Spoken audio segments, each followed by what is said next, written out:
Welcome to this series of construction site compliance clips. During this series of compliance clips, we will cover the regulatory requirements, how to prevent erosion and erosion controls, sediment controls, how to use good housekeeping practices to prevent pollution, and final vegetative cover.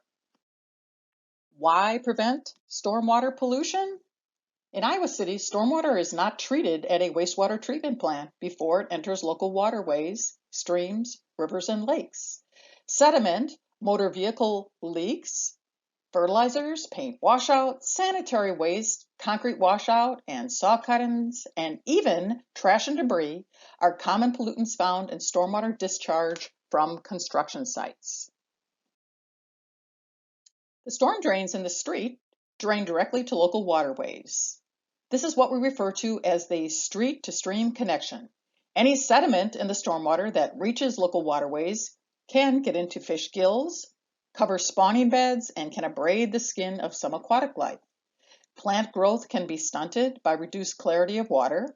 Excess nutrients from fertilizers can cause bad algal blooms. Beach closures can result from bacteria in stormwater. There are national and statewide stormwater regulatory requirements for construction projects. The Clean Water Act was established in the 1970s to restore and maintain the nation's streams, rivers, lakes, and other water bodies. It requires the Environmental Protection Agency, or EPA, to control discharges of pollutants through issuance of National Pollutant Discharge Elimination System permits, or NPDES permits. Our community has a stormwater permit from the Iowa Department of Natural Resources, IDNR. Under this program, we are required to ensure that statewide construction site requirements are being met. We have local requirements as well. IDNR has specific requirements under General Permit Number 2 for construction projects that disturb 1 acre or more or are part of a larger development. IDNR requirements are based on national requirements issued by EPA. Let's take a look at this table that summarizes regulatory requirements. Look at the right-hand side of the table first. For local projects that disturb 1 acre or more or are part of a larger development, requirements must be met under IDNR's General Permit Number 2. Please refer to IDNR's website, look under the Stormwater Program for full details. Some communities may have local permits as well. A stormwater pollution prevention plan is required and must be reviewed and approved by the city. Some cities will conduct pre-construction inspections to make sure that practices are in place before construction begins. Construction begins, and throughout the process, all stormwater pollution prevention practices must be in place and maintained, and the SWIP updated to reflect site conditions.